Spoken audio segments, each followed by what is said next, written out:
Ça m'est déjà arrivé de faire une commotion suite à une répétition de jeu de tête. J'ai joué sans avoir pris conscience que en fait j'étais pas vraiment en capacité de jouer. Quand le cerveau est en plein développement, il y a des précautions à prendre et ça c'est hyper important. Le procès de Roten sans flamme. La prise de position de Raphaël Varane ce matin sur RMC, son combat, le jeu de tête chez les jeunes footballeurs. Sujet important mais sous-estimé d'après lui. Quand le cerveau est en plein développement, il y a des précautions à prendre. Je pense qu'avant 12 ans, il n'y a pas forcément besoin de jouer avec la tête au football. En fait, son souhait, c'est donc d'éviter le jeu de tête à répétition à l'entraînement, d'améliorer les soins et les protocoles en cas de commotion. Je vous signale juste qu'une étude écossaise en 2019 qui a été menée auprès de footballeurs a révélé que chez ces joueurs-là, eh bien, il y avait 3 fois plus de chances de mourir d'une maladie neurodégénérative que la moyenne. On parle là de maladie de Parkinson ou d'Alzheimer. Et que d'ailleurs, depuis 2020, en Écosse, on interdit les jeux de tête pour les moins de 12 ans. Ensuite, c'est un apprentissage progressif avec des ballons en mousse, avec des ballons plus petits et des ballons moins gonflés jusqu'à 18 ans. Et donc un vrai jeu de tête autorisé pour les jeunes footballeurs écossais. Ouvrons donc le procès de Raphaël Varane ce soir, qui milite pour l'interdiction du jeu de tête chez les enfants. On a 2 procureurs, Jérôme Roten, bonsoir. Bonsoir. Et Christophe Dugarry, bonsoir. Bonsoir. Un avocat, c'est maître Benoît Costil, bonsoir maître. Bonsoir. Et un auditeur va arriver au 32-16 pour rendre son verdict. Qu'est-ce que vous pensez de tout ça ? Christophe Dugarry, je sais que c'est un sujet qui te tient à cœur. Tu nous as parlé de la faiblesse des jeux de tête chez les jeunes footballeurs français, puisque tu as vu un match U19 récemment et ça t'a sauté aux yeux. Oh bah, même les professionnels. Hein, même les pros. Oh, Qu'est-ce que tu penses de la position donc, de Raphaël Varane ?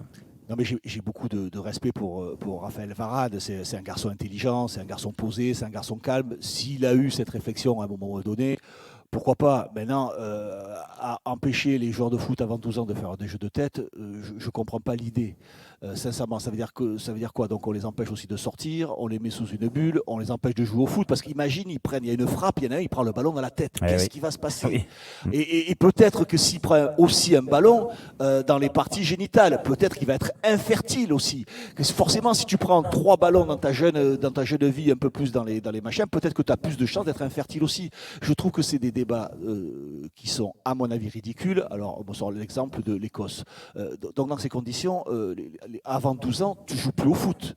Tu mets tes enfants sous verre et tu leur fais plus rien faire. Un enfant qui va faire du vélo avant 12 ans, qui maîtrise peut-être un peu moins bien, a plus de chances de tomber qu'un autre qui n'en fait pas. Et dans ces conditions, tu ne fais plus rien. Un monsieur qui prend, ou une dame qui prend sa voiture a plus de chances d'avoir un accident que celui qui n'en prend pas. Donc dans ces conditions, on fait absolument plus rien. Et excusez-moi, des matchs de jeunes, je vais en voir souvent. Des jeunes qui font des têtes dans un match de foot, ils sont plus à fermer les yeux et à se cacher plutôt que de faire des têtes. Donc, allez m'expliquer qu'ils enchaînent un nombre de têtes qui peut éventuellement leur causer des séquelles au cerveau, ça me fait doucement rire. Alors, c'est peut-être possible, mais au bout d'un certain nombre de têtes, d'une certaine manière, une tête, je rappelle que ça se fait avec le front. Voilà, et avec des ballons qui sont parfois envoyés, centrés, passés, forts, qui peuvent éventuellement te sonner un petit peu. Là, c'est quelque chose de différent. S'il y a un coma sur un ballon qui est pris à grande force dans la figure et que le gamin je ne vais pas dire un coma, mais tombe dans les pommes, là, bien évidemment qu'il faut aller voir le médecin et pendant 10, 15 jours, 3 semaines, 1 mois, je n'en sais rien, je ne suis pas médecin, et l'empêcher de retourner sur le terrain. Là, c'est une commotion, c'est quelque chose de totalement différent. Mais ne plus faire des têtes au football, alors celle-là, je m'y attendais pas, je te cache pas. Jérôme, qu'est-ce que tu as rajouté là-dessus alors ? Je suis totalement d'accord avec ce que tu dit. C'est que dans ces cas-là, avant un certain âge, tu t'interdis de faire n'importe quel sport de contact, dans tous les cas. Parce qu'un sport de contact, forcément, ce qui est le football, on l'a vécu, tu as la relation avec le pied. Et les rugbyman, avant 12 ans, tu vas jouer au rugby, mais c'est la même chose. Les rugbyman, c'est pareil. Moi, le plus important, et je pense que là, pour moi, il se trompe dans son combat, c'est de parler de commotion. En effet, si un gamin, il prend, comme le disait Dugas, un ballon dans la tête à pleine vitesse, un choc tête contre tête aussi, ou un choc tête contre tête, et que tu fais une commotion, en effet, il faut protéger cet enfant-là. Parce que plusieurs commotions, j'imagine, avant que le cerveau soit bien mis en place, ça peut être problématique. Mais c'est même problématique une fois que le cerveau est bien mis en place. On le voit avec les rugbyman. Le grand combat des rugbyman aujourd'hui, c'est d'éviter ce genre de commotion. Et quand tu as des commotions, il y a vraiment des périodes de repos pour permettre aux joueurs de récupérer. En l'occurrence, il y a quand même eu dernièrement des discours d'anciens rugbyman qui sont dramatiques. Ouais. Tu vois, on parlait de Sébastien Chabal, mais c'est pas le seul qui a des pertes de mémoire, qui se souvient pas de certaines choses. Donc là, je veux bien, mais on n'en est pas là dans le football, rassurez-moi. Je suis comme du gars. Moi, je vais voir les gamins jouer jusqu'à 12 ans, à 10 ans, à 9 ans, à 8 ans, à 7 ans. Mais tu crois ils font beaucoup de têtes? Il y a des gamins qui ne font jamais de tête. Et ceux qui font des têtes, c'est quand le ballon il arrive, et là, en effet, tu fais une vraie tête, c'est-à-dire que tu apprends à faire des têtes avec le front. Alors, je ne pense pas, moi, aujourd'hui, je ne suis pas dans les études et dans les fameux sondages, là, comme tu viens de le dire, en disant que si le gamin, il fait 10 têtes normalement du front et tout ça, il y a un impact après sur son cerveau, j'en sais rien. Ce qui est sûr, c'est que ce n'est pas parce qu'il va faire 10 têtes comme ça qui va faire une commotion. Donc, en fait, je comprends pas. Et l'autre chose que j'ai envie de dire à Raphaël, c'est que dans ces cas-là, en effet, tu ne fais pas de football avant un certain âge. Et comme ça, tu n'as pas de prise de risque. Tu peux jouer au foot sans la tête aussi. Hein. Mais non, mais je suis. Ah mais bon comment ça? Jouer au foot sans la tête? Non, mais ça me fait rire, ça. Jouer au foot. Non, mais les évidemment, règles du ça a football, rien à c'est voir. quoi? Parce que nous, on est passé par là. On peut jouer au rugby sans les mains aussi. Non, Ben, mais arrête. mais non, ça Kylian, reste il joue pas avec la imparable. tête. Hein. Bah Mais voilà, Mbappé. regarde. Mais moi, je comprends pas ces réflexions-là. C'est que Non, mais vous le balayez facilement d'un revers de main, alors que peut-être que c'est sérieux, il faut y faire attention. Tu Mais vois, il y a sérieux peut-être des de quoi? solutions mais en fait, il y a rien. alternatives. Il y a rien de sérieux dans ce qu'il dit, parce que déjà, il y a. Joue avec un casque, peut-être. Donne-moi une vraie analyse de ce qui se passe. Ou plutôt de nous dire oui, mais alors il y a plus de risques par le passé et tout ça dans le futur de tel ou tel mec qui font des têtes. Non, pour moi ça n'a rien à Allez, voir. Benoît, C'est plus la relation en effet avec la commotion. Il y a commotion et il y a jeu de tête, mais il faut différencier les deux quand même. Benoît. Oui, c'est un procès assez Difficile. On va être... non, parce qu'on va être en accord sur certaines choses. Maintenant, je trouve que la question mérite d'être posée, qu'on a assez peu de recul par rapport à tout ça. Quand je vois l'interview de Raphaël Varane, il parle essentiellement des jeunes jusqu'à 12 ans. Il le dit bien que c'est impossible de jouer au football en bannissant les têtes, et il en parle même, il dit que lui ça faisait partie de ses qualités, donc de ses nombreuses qualités qu'il avait.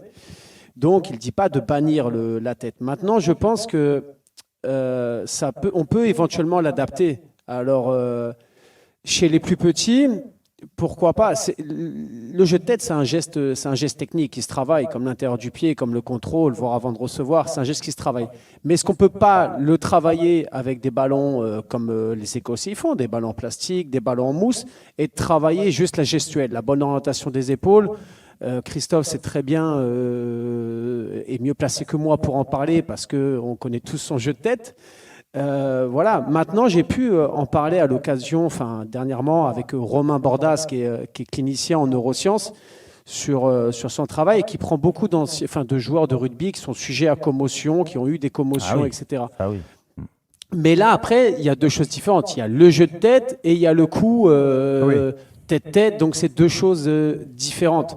Moi, je trouve que... Ou même, Benoît, il y a quelque chose de différent aussi, c'est quand tu prends un ballon pleine tête, exactement, comme ça, une frappe. Tu as des choses que tu ne peux pas maîtriser. Oui. T'as des choses que c'est différent, ça. Exactement. Donc, je vous rejoins sur plein de choses. Maintenant, sur les plus petits, je trouve qu'on pourrait adapter les séances, que les éducateurs de jeunes peuvent y aller progressivement avant d'arriver à un vrai ballon de football. Alors. Mais tu crois quand même, Benoît, je suis désolé, tu crois que parce qu'ils font des têtes en apprenant le geste technique, parce que c'est un geste technique, que c'est problématique pour le cerveau. Ce qui est problématique, c'est que je suis curieux de le savoir. J'attends de le savoir. Mais c'est très clair. Et du moins, on est passé par là. Faut Du y moins, aller, le Jérôme. football, tu joues pas depuis 10 ans quand même. Non, Tu vois, je suis d'accord avec les toi, Jérôme, gamins- mais je suis curieux de savoir, d'avoir l'avis de spécialistes et de voir les Parce que répercussions que ça peut avoir dans non, le mais temps. ce qu'il y a de plus grave, c'est de prendre, en effet, peut-être à 6 ans, 7 ans, jusqu'à 12 ans, un ballon de plein fouet dans la tête, où là, tu as un KO. Là, oui, mais ça, est-ce que tu peux l'empêcher ça, quand ça tu joues au se football? Non, Bon, mais c'est c'est pas un peu pareil, mal ça, empêché. Jérôme. Ça, Sinon, tu joues avec c'est un un fait de Rachid. jeu. C'est un Tu joues fait de avec jeu, un ça, casque. Jérôme. Salut, C'est- Rachid. C'est un fait de jeu, Jérôme. C'est toi qui Oui, rends salut. le verdict, Rachid. Vas-y, qu'est-ce que tu en penses alors? Salut Rachid. Ah, c'est cool. Bonjour tout le monde. Salut. Un Vas-y. spécial bonjour à monsieur Dimeco. Ah bah, il est pas là, ça va bien. Mais qui a fait beaucoup il de est pas tête là, et ça se voit. ouais. Ouais. Ça pour moi. Donc, ouais, bon, pour moi, les nouveaux ballons comparés aux ballons d'avant 2000, je vois pas vraiment le problème à mettre des têtes. Avant, on avait des ballons, c'était des briques. Je me souviens qu'à 9 ans, je jouais en moins de 11. Seulement sur cette année-là, ils nous ont fait jouer sur les grands terrains au lieu de la largeur du terrain. Bah, le gardien dégageait le ballon avec vraiment des ballons durs comme de la pierre. Et je reprenais le ballon de la tête sur le dégagement. Je renvoyais le ballon au gardien carrément. J'ai jamais eu de souci de cerveau, je pense. Et bon, avec les nouveaux ballons, j'ai l'impression vraiment que ça fait vraiment beaucoup moins mal, quoi. Donc tu donnes plutôt raison à Jérôme et Dugas, quoi. Pour toi, tu Exactement. condamnes, Moi, je pense qu'on pourrait plutôt interdire les Rafa tacles à la Varane. Dimeco. Ok. Bon, bah ça, on n'en voit plus. Heureusement. Ouais, ça, c'est sûr. Rachid, merci Rachid. d'être venu. La victoire de Rachid. Dugas Bravo, et les gars. Jérôme. Après, Ouais, Benoît, il n'y a pas de secret. On les a Ouais, vus. Ils on ont fait pas beaucoup de têtes et on n'a s'en pas rend compte. forcé, hein. Ah non, moi, j'en ai pas fait beaucoup. Non, mais c'est Ah, un sujet intéressant. Ouais. Bon, on se Bon. demande s'il n'y a pas de séquelles, Bon, quand même. Bon. Hein Tout chez Dugas ou chez Eric, tu vois. On se dit qu'il y a des trucs. Jérôme, quand tu même, faisais jamais de tête, toi, Jérôme. Bah, alors, Tu fais écoute, semblant. Tu fais déjà, semblant. déjà, j'en faisais des têtes. et les peu de fois où j'y suis allé, je peux te dire, soit j'avais une arcade ouverte, soit je me suis pété le Un nez nez aussi, cassé. parce qu'on Oh, m'a bah, pété le nez aussi.